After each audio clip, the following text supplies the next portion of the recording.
Mwiriwe abajene bo mu gihugu cyo muri Hollande, mwiriwe abajene bo mu gihugu cyo mu Burundi.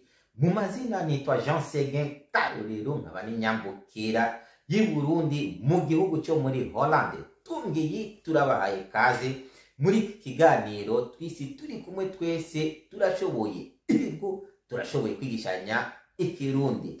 Uno munsi turi bwige amajambo mu Gifaransa tuyanayasobanura mu Kirundi.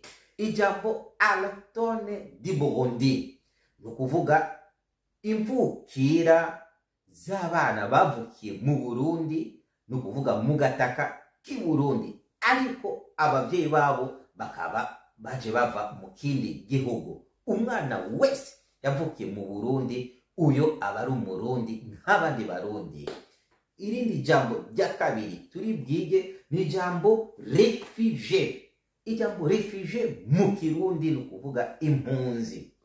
Impunzi n'umuntu aba mu ntara runaka akaja mu yindi ntara kumvo z'urugorane runaka. Urugero, abanyagatumba batewe n'amazi bava mu Gatumba bimukira kuba i Bujumbura kuri iyo mvo y'amazi. Muri ico gihe bavuga impunzi z'abanyagatumba i Bujumbura.